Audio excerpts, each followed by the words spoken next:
नमस्कार दोस्तों। आप लोग सबको फिर से क्रिक गुरुस का एक नया एपिसोड में स्वागत है। और आज एकदम एक दमदार वीडियो लेके हम लोग आप लोग के साथ आ गए हैं, जहां पर हम लोग एक नया और लेटेस्ट अपडेट जो कि हम लोग को मिल रहा है वो लेके आप लोग के पास शेयर करेंगे। जिस पे हम लोग शेयर करेंगे कि आईपीएल 2026 में सारा 10 फ्रेंचाइजी 10 का 10 फ्रेंचाइजी कौन प्लेयर को रिलीज कर सकता है और क्यों रिलीज करेगा, ये भी हम लोग डिस्कस करेंगे इस वीडियो में। तो सारा प्रोबेबल न्यूज है, सारा न्यूज आ रहा है काफी सारा सोर्सेस से। तो चलिए ये वीडियो का एंड तक आप लोग बने रहिएगा, ताकि आप लोग को पता चले कि बड़ा बड़ा 10 फ्रेंचाइजी से कौन कौन बड़ा बड़ा प्लेयर रिलीज हो सकता है। और शायद ये प्लेयर्स को दूसरा फ्रेंचाइजी टारगेट भी कर सकते हैं, क्योंकि दूसरा फ्रेंचाइज में जाके शायद इसका किस्मत बदल जाए और ये अच्छा परफॉर्म भी करे। तो चलिए बने रहिए इस वीडियो में। शुरू करते हैं आज का video, probable release players of IPL 2026 auction. तो दोस्तों पहले ही हम लोग शुरू करते हैं 5 time IPL champions Chennai super Kings के साथ। तो चेन्नई सुपर किंग्स का इस बार प्रदर्शन काफी अच्छा नहीं रहा था, काफी खराब प्रदर्शन ही रहा है चेन्नई सुपर किंग्स का, क्योंकि वो लोग इस बार टेबल का एकदम लास्ट हाफ में है और उनका बहुत सारा बड़ा बड़ा प्लेयर परफॉर्म नहीं कर पाया इन आईपीएल 2025। तो इसीलिए one of the disappointment for CSK in this season was Ravichandra Ashwin, जिसको काफी बड़ा प्राइस 9.75 करोड़ दे के सीएसके का मैनेजमेंट वापस लाए थे अपना टीम में।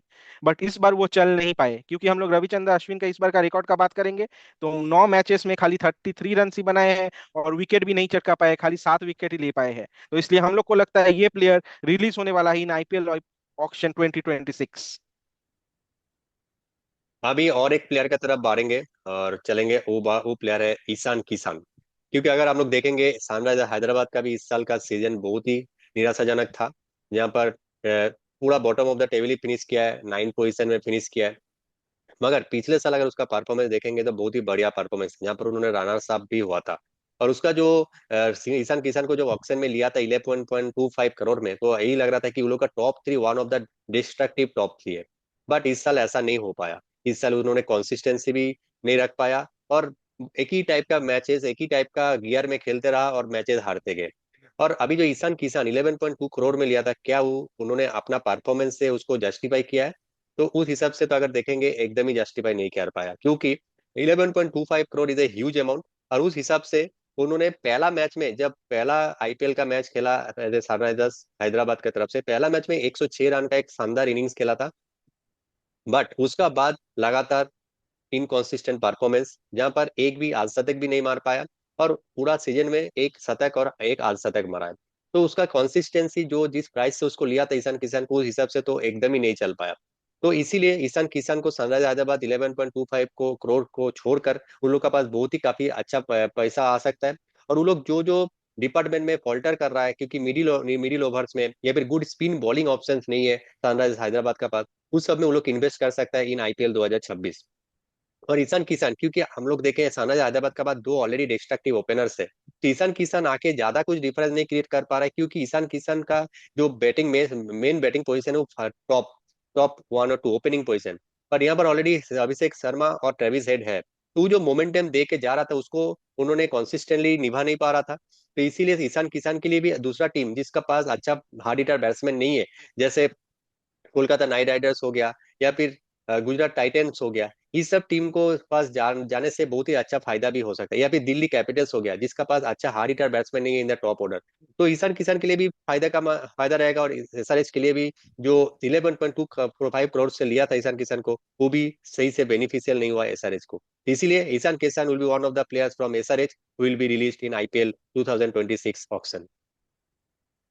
इसके बाद one of the most controversial names, क्योंकि ये प्लेयर है आईपीएल 2025 ऑक्शन का हाईएस्ट पेड प्लेयर, वो है कप्तान of Lucknow super giants Rishabh Pant, जिनको 27 करोड़ रुपया देके ऑल टाइम आईपीएल रिकॉर्ड्स को ब्रेक करके संजीव गोइंग का अपना टीम में लिया था।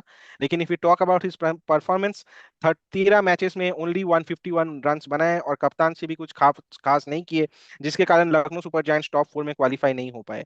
तो इसीलिए इतना बड़ा प्राइस और उनका टी20 में लगातार इनकंसिस्टेंट परफॉर्मेंस, हम लोग को लगता है ही is one of the candidates who can be released for the purpose of price correction, क्योंकि उनको जैसे जस्टिफाइड जितना प्राइस मिलना चाहिए, शायद फॉर द प्राइस करेक्शन वो रिलीज हो जाए और मे बी वी सी कि उसको फिर से एलएसजी खरीद लिया या कोई और टीम खरीदा। लेकिन इस बार तो ये है कि वो 27 करोड़ का प्राइस एकदम जस्टिफाई नहीं किया है, और इसीलिए the third player who can B released in IPL 2026 auction from LSG is captain Rishabh Pant. और एक one of the costliest player in KKR history, and जिसका अगर परफॉर्मेंस देखेंगे उस हिसाब से नहीं हो पाया, वो है वेंकटेश अय्यर। अगर वेंकटेश अय्यर का पिछले अगर टर्म्स का बात करें, लास्ट 3 साल जो केकेआर ने चैंपियन भी हुआ था, उसमें बहुत ही कॉन्सिस्टेंट परफॉर्मेंस भी था, एक अच्छा स्ट्राइक रेट से भी खेलता था और एक इम्पैक्ट प्लेयर का हिसाब से बहुत ही इम्पैक्टफुल इनिंग्स भी खेलता था। पर इस साल जहां पर उन्होंने केकेआर ने उसको 23.75 करोड़ में खरीदा था, जो केकेआर का हिस्ट्री में one of the highest paid player है, पर उसका परफॉर्मेंस का नतीजा इतना अच्छा नहीं रहा। और आईपीएल 2025 में उन्होंने 11 मैचेस में ओनली 142 रन ही कर पाया, जिसका एवरेज 20 से भी कम, और स्ट्राइक रेट भी 130 का लगभग, और एक ही हाफ सेंचुरी कर पाया पूरा सीजन में। जो 23.75 करोड़ का जो एक बड़ा प्राइस टैग, उसको सही से जो नतीजा मिलना था केकेआर को, ऐसा नहीं मिला, और उसके चलते केकेआर का परफॉर्मेंस भी डाउन हो गया। और जैसे वेंकटेश अय्यर को 23.75 करोड़ में खरीदने के बाद केकेआर का पास अच्छा बॉलिंग, जो एक मिचेल स्टार्क जैसा बॉलर, उसको फॉरेन प्लेयर्स भी नहीं मिला, तो उसके लिए बॉलिंग लाइनअप भी वीक हो गया। इंडियन कोई प्लेयर भी नहीं है मिडिल ऑर्डर में, जैसे श्रेयस अय्यर जैसे था पहले केकेआर का तरफ से, वो ऐसा प्लेयर्स भी नहीं है। तो 23.75 करोड़ को फिर से रिलीज करके उसका पास बहुत अच्छा पैसा पार्स में आएगा, और उसमें थोड़ा प्राइस करेक्शन करके फिर से वेंकटेश अय्यर को ले सकता है, या फिर उसका अलावा और भी अच्छा प्लेयर्स जो जो डिजर्विंग है, जो कंसिस्टेंटली परफॉर्मेंस कर पाएगा इन अपकमिंग सीजन, उसको भी ले सकता है। तो Venkatesh Iyer is another players for KKR point of view who will be release in upcoming auctions. अभी हम लोग बात करेंगे मुंबई इंडियंस, जिनका परफॉर्मेंस इस बार अच्छे है, अच्छा खेल रहे हैं मुंबई इंडियंस आईपीएल 2020-25 में। लेकिन one player who can be release is Deepak Chahar, क्योंकि उनका प्राइस टैग है 9.25 करोड़। बट अभी वो इंडियन टीम का जो मेन स्क्वाड है, कोई भी फॉर्मेट में उसमें कंटेंशन में नहीं है, और इस बार भी परफॉर्मेंस 9.25 करोड़ जैसा नहीं आया है। शायद मुंबई इंडियंस जाके टाइटल ले ले तो बात अलग है, क्योंकि दीपक चाहर जैसा प्लेयर, स्किल सेट का प्लेयर हम लोग देख रहे हैं, शार्दुल ठाकुर बहुत कम प्राइस में अच्छा परफॉर्म कर रहे हैं। तो अगर हम लोग दीपक चाहर का परफॉर्मेंस का बात करें इस बार आईपीएल में, तो अभी उन्होंने 13 मैचेस में खाली 11 ही विकेट लिया है। और इकोनॉमी का बात करेंगे तो इकोनॉमी काफी हाई है, 9.15 इकोनॉमी है, जो कि दीपक चाहर जैसा एक बॉलर को और कम होना चाहिए, क्योंकि वो स्टार्टिंग में आके विकेट लेते हैं। और अगर हम लोग उनका बैटिंग भी बात करेंगे, तो बैटिंग में 4 इनिंग्स खेले हैं, जिसमें उन्होंने 37 रन बनाए हैं। तो कोई भी डिपार्टमेंट में आउटस्टैंडिंग परफॉर्मेंस नहीं आया है, तो he is one of the players who is paid highest bucks in the Mumbai Indians setup. तो उस हिसाब से हम लोग वैसा परफॉर्मेंस नहीं देख पाए, इसलिए हम लोग को लगता है कि Deepak Chahar might be release in IPL 2020-26 auction, और he might be up for grabs for all the franchises. और एक बड़ा नाम जो रिलीज हो सकता है वो है पंजाब किंग्स का ग्लेन मैक्सवेल। और ग्लेन मैक्सवेल का बात करेंगे तो पंजाब किंग्स ने उन्होंने उनको 4.20 करोड़ में खरीदा था इन द ऑक्शन। बट उसका अगर परफॉर्मेंस देखेंगे तो बहुत ही निराशाजनक परफॉर्मेंस इन आईपीएल 2025, जहां पर उन्होंने कंसिस्टेंटली परफॉर्मेंस तो नहीं कर पाया, पहला 7 मैचेस उसको कंसिस्टेंटली खिलाया, बट कुछ मैचेस इंजर्ड के चलते बाहर गया, और कुछ मैचेस परफॉर्मेंस के चलते बाहर गया, और उसको प्लेइंग 11 से भी निकल दिया गया, इम्पैक्ट प्लेयर का हिसाब से भी नहीं खिला गया। क्योंकि उसका अगर परफॉर्मेंस की तरफ आप लोग देखेंगे तो 7 मैचेस में only 48 run from Glenn Maxwell. It is like मतलब ऐसा तो हम लोग डिजर्व नहीं करते हैं, पंजाब किंग्स का फैंस भी डिजर्व नहीं करते हैं, क्योंकि Glenn Maxwell is a match winner. अगर ऑस्ट्रेलिया की तरफ से जब भी खेलता है तो ग्लेन मैक्सवेल अकेला दम पे बहुत सारा मैचेस जीताता है। बट इस बार का आईपीएल में पंजाब किंग्स इतना अच्छा परफॉर्मेंस किया, बट उसका जो बड़ा प्लेयर जिसका ऊपर रिकी पॉन्टिंग और श्रेयस अय्यर बहुत बड़ा दाव लगाया था, मगर वो परफॉर्मेंस से एकदम निराशाजनक गलत कर दिया पंजाब किंग्स को। तो उसका अगर 7 मैचेस में ओनली 48 रन, उसका एवरेज ओनली 8। अगर हम लोग विकेट की तरफ भी देखेंगे तो उन्होंने 7 मैचेस में ओनली 4 विकेट ही लिया, मगर उसका इकोनॉमी रेट भी लगभग 9 का, और एवरेज भी 30 का तरफ। तो मतलब बैटिंग बॉलिंग किसी में भी अच्छा परफॉर्मेंस नहीं कर पाया, और निराशाजनक परफॉर्मेंस। अगर पंजाब किंग्स का ओवरऑल टीम परफॉर्मेंस बहुत ही बढ़िया, बट ग्लेन मैक्सवेल जो एक विनिंग टीम का भी परफॉर्मेंस रहते हुए भी परफॉर्मेंस अच्छा नहीं कर पाया। तो इसीलिए Glenn Maxwell will be one of the players who will be release by Punjab kings in the upcoming auction. अभी आता है बेंगलुरु पे, और आरसीबी का टीम इस बार काफी अच्छा खेले है। पूरा टीम एज अ सेटअप बहुत अच्छा परफॉर्म किया है। लेकिन one of the highest paid players जो कि थे लियाम लिविंगस्टोन, जिसको उन्होंने खरीदा था 8.75 करोड़, और काफी अपना अच्छा सुनाम लेके और अच्छा रिपुटेशन लेके आए थे आरसीबी का सेटअप में, वो तो इस बार उन लोग का टीम में एक परमानेंट स्पॉट भी नहीं बना पाए। अगर उनका परफॉर्मेंस का बात करेंगे तो 7 मैचेस में ओनली उन्होंने 87 रन बनाया और 2 ही विकेट्स लिया। तो लियाम लिविंगस्टोन जैसा प्लेयर जिस प्राइस में आए थे, उससे एक्सपेक्टेशन काफी हाई था, जो कि उन्होंने इस बार वो रोल पे खरे उतर नहीं पाए हैं लियाम लिविंगस्टोन। और इसके लिए हम लोग को लगता है आरसीबी शायद लियाम लिविंगस्टोन को रिलीज कर सकता है in the IPL 2026 auction. But काफी अच्छा प्लेयर है, क्योंकि ऑलराउंड स्किल सेट एबिलिटी लेके आते हैं, तो इसलिए देखना पड़ेगा या ये शायद रिलीज हुआ तो कौन सा फ्रेंचाइजी में जाएंगे। लेकिन ही is one of the disappointments in the RCB team in IPL 2020-25 considering his performance, और इसीलिए ये प्लेयर रिलीज होने वाले हैं। और एक प्लेयर जो रिलीज होने वाला है, और ये है गुजरात टाइटंस का प्लेयर। भाई बहुत ही बड़ा नाम है, बट उसका परफॉर्मेंस इस साल इतना अच्छा नहीं हुआ है, और बहुत सारा मैचेस मिस भी किया है। और who is none other than Kagiso Rabada.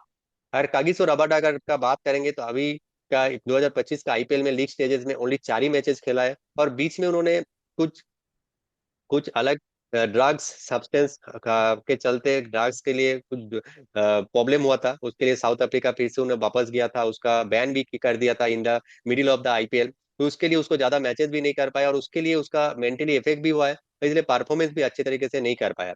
अगर उसका स्टैट्स की तरफ देखेंगे तो 4 मैचेस में उन्हें 2 विकेट ले पाया, और उसमें इकोनॉमी रेट भी लगभग 12 का इकोनॉमी रेट, जो कागिसो रबाडा का अगर ट्रैक रिकॉर्ड देखेंगे, हिस्ट्री देखेंगे, he is nowhere close to his best. तो इसीलिए, और उसका जो प्राइस भी है बहुत ही ज्यादा प्राइस में खरीदा था, जहां पर उसको 10.75 करोड़ में गुजरात टाइटंस ने खरीदा था ऑक्शन में। तो शायद प्राइस रिकरेक्ट करने के लिए उसको फिर से ऑक्शन में रिलीज कर देगा, और उसको फिर से कम दाम में खरीद कर फिर से अपना बॉलिंग लाइनअप को स्ट्रॉन्ग कर सकता है। तो from the Gujarat Titans point of view, Kagiso Rabada will be one of the player who will be released in the upcoming auction.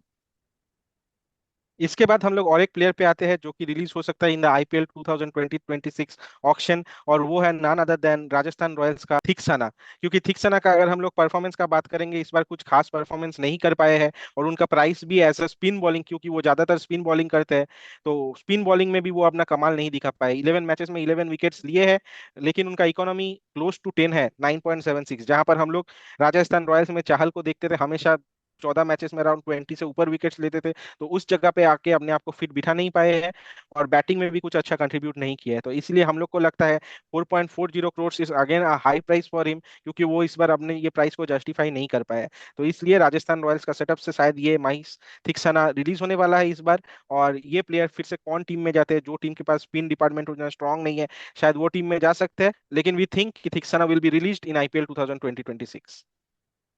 और एक प्लेयर जो दिल्ली कैपिटल्स की तरफ से है, और जो हम लोग बहुत ही सरप्राइज है कि उस प्लेयर को चांस नहीं मिला है इस बार आईपीएल 2025 में खेलने के लिए कंसिस्टेंटली, और वो प्लेयर है टी नटराजन। टी नटराजन को दिल्ली कैपिटल ने 10.75 करोड़ में खरीदा था, और हम लोग हर फैंस ऐसे ही उम्मीद करते हैं कि वो उसको एक जो डेथ बॉलर स्पेशलिस्ट बोला जाता था, क्योंकि एसआरएच की तरफ से लास्ट 3 साल उन्होंने कंसिस्टेंटली परफॉर्मेंस किया है, और डेथ ओवर्स में हमेशा विकेट लेके देता था, और हमेशा 20 विकेट्स का सीजन लेता था। तो इस बार सरप्राइजिंगली दिल्ली कैपिटल्स उसको खिला नहीं पाया। एक ही मैच खिला है टी नटराजन, और उस मैच में भी उन्होंने 4 ओवर में 49 रन दे के कोई विकेट नहीं ले पाया। और एक्चुअली उसका जो मोटिवेशन या फिर जो कॉन्फिडेंस है वो डाउन लग रहा था, क्योंकि उसको कॉन्स्टिट्यूशनली चांस नहीं मिल रहा था। और दिल्ली कैपिटल्स के पास बहुत सारा बॉलिंग ऑप्शन है, जैसे मुकेश कुमार, मोहित शर्मा, इन लोग को ज्यादा चांस मिल रहा है। उसके बाद जो मिचेल स्टार्क था, इस सब प्लेयर्स को ज्यादा चांस मिलने के लिए टी नटराजन को एकदम ही चांस नहीं मिला। और मिचेल स्टार्क जब भी चला गया, उसके बाद मुस्तफिजुर रहमान का ऊपर ज्यादा भरोसा दिखा दिल्ली कैपिटल्स, जहां पर टी नटराजन जो जो मिचेल स्टार्क जैसे यॉर्कर मार सकता है और एक विकेट टेकिंग बॉलर है, मगर उसको चांस नहीं मिला है। और 10.75 करोड़ प्राइस टैग, और उसको एक मैच ही खाली खिला है, तो एक लॉस एंड लॉस सिचुएशन है फॉर दिल्ली कैपिटल्स। तो उस हिसाब से दिल्ली कैपिटल्स इस प्लेयर को रिलीज करके शायद प्राइस रिकरेक्ट करेगा, और उसको फिर से खरीद सकता है ऑक्शन में, या फिर दूसरा ऑक्शन का टीम के पास भी जा सकता है जिसका डेथ बॉलिंग अच्छा नहीं है, क्योंकि टी नटराजन के लिए भी उसको हर एक मैच खेलना है। और दिल्ली कैपिटल्स के पास जब इतना सारा ऑप्शन है, तो बेकार इतना अच्छा बॉलर को बैठाने से कोई फायदा नहीं है। तो win win situation will be both for T Natarajan and Delhi Capitals if he will be released, and it is for sure as per the report कि Delhi Capitals will be releasing T Natarajan whose price tag is 10.75 crore from the in the IPL in the upcoming IPL auction. So these are the players. सो संदीप, आपको क्या लगता है कौन सा player से आप सबसे ज्यादा लाइक परफॉर्मेंस से बहुत ही अपसेट है, या फिर सरप्राइज है कि इस इतना बड़ा प्लेयर जिससे उम्मीद आप बहुत किए थे बट ऐसा परफॉर्मेंस नहीं देख पाए आईपीएल 2025 में? मुझे लगता है ऋषभ पंत, क्योंकि ऋषभ पंत इंडिया टीम का सेटअप में एक परमानेंट प्लेयर है। T20 वर्ल्ड कप जीत गया है, उनके पास T20 ट्रॉफी है, और जैसे उनको एक कैप्टेनशिप का जिम्मेदारी दिया गया था, उतना अच्छा प्राइस टैग दिया गया था, ऑल फॉर हिज टैलेंट। लेकिन मुझे लगता है वो अपने टैलेंट के हिसाब से भी परफॉर्म नहीं कर पाए, प्राइस टैग के हिसाब से भी परफॉर्मेंस नहीं कर पाए, क्योंकि ही is one of the top international cricket star, जिसको हर हर देश का खिलाड़ी जिससे डरते हैं उनका एग्रेसिव बैटिंग स्टाइल से। लेकिन उसको अपना कंसिस्टेंसी इस बार का आईपीएल में दिखाना चाहिए था, जो कि वो मिस कर गए। तो इसीलिए for me the biggest disappointment is Rishabh Pant, क्योंकि जब उसको 27 करोड़ प्राइस टैग मिला था तो सब बोले थे ही deserves it, justified type price tag है। लेकिन उनका परफॉर्मेंस आईपीएल 2025 का परफॉर्मेंस लखनऊ फैन को ही नहीं, सारा इंडियन क्रिकेट फैंस को काफी डिसअपॉइंट किया है। ऋषभ पंत से बहुत ही उम्मीद था, कैप्टन भी है, और फ्रेंचाइजी ओनर संजीव गोयनका भी उसके ऊपर बहुत ही उम्मीद लगाया था। But I think it is a fast year of this cycle of 3 year cycle, हाँ, 27 crore is a huge amount. शायद उसको रिलीज करके फिर से खरीद सकता है, क्योंकि एक चीज हो सकता है कि ऋषभ पंत 27 करोड़ है, अगर लखनऊ सुपर जायंट्स उसको रिलीज करे उसका पास सबसे ज्यादा पारसी होगा, तो ऋषभ पंत को खरीदने के लिए दूसरा किसी फ्रेंचाइज के पास इतना पैसा नहीं होगा। तो फिर से लखनऊ सुपर जायंट्स उसको कम दाम पे खरीद कर, वो जस्टिफाइड प्राइस होगा for Rishabh Pant as per his performance. But that will be taken the decision by Sanjiv Goenka and Lucknow super giants. But as per the current scenario, Rishabh Pant will be disappointed with his own performance and the team's performance. And Sanjeev Goenka यही उम्मीद करेगा कि उसका performance इससे below तो नहीं जाएगा, क्योंकि इतना खराब परफॉर्मेंस तो और नहीं हो सकता है। वन ऑफ द आईपीएल का हिस्ट्री में, ऋषभ पंत का आईपीएल का हिस्ट्री में सबसे निराशाजनक परफॉर्मेंस, और इससे हमेशा आप एंड आप ही होगा। तो ऋषभ पंत हो गया, वेंकटेश अय्यर हो गया, T Natarajan, Liam Livingstone, Kagiso Rabada, these all players like हम लोग जैसे चुन के 10 प्लेयर्स को चुना है, जो हर एक टीम का एक एक प्लेयर जो रिलीज हो सकता है, जो हाई प्राइस टैग में है। तो these are the our probable. तो आप लोग भी हम लोग को कमेंट करके बता सकते हैं कि आप लोग के हिसाब से कौन और प्लेयर्स रिलीज हो सकता है हर एक टीम से। तो हम लोग का कमेंट में हम लोग से कमेंट करके आप लोग बता सकते हैं, ताकि हम लोग भी हम लोग का जो प्रोबेबल दिखाए आप लोग से मैच किया या फिर नहीं हुआ, वो भी हम लोग जानकारी मिलेगा हम लोग को। तो दोस्तों, आप लोग हम लोग को कमेंट करिए। और फिलहाल आज का वीडियो इतना ही। अगर हम लोग का आज का वीडियो अच्छा लगा है तो प्लीज हम लोग का वीडियो को लाइक करिए, कमेंट करिए, शेयर करिए, और हम लोग का चैनल क्रिक गुरु को सब्सक्राइब भी करिए। तो आज फिलहाल इतना ही। फिर से मिलते हैं आप लोग के साथ एक नया वीडियो में।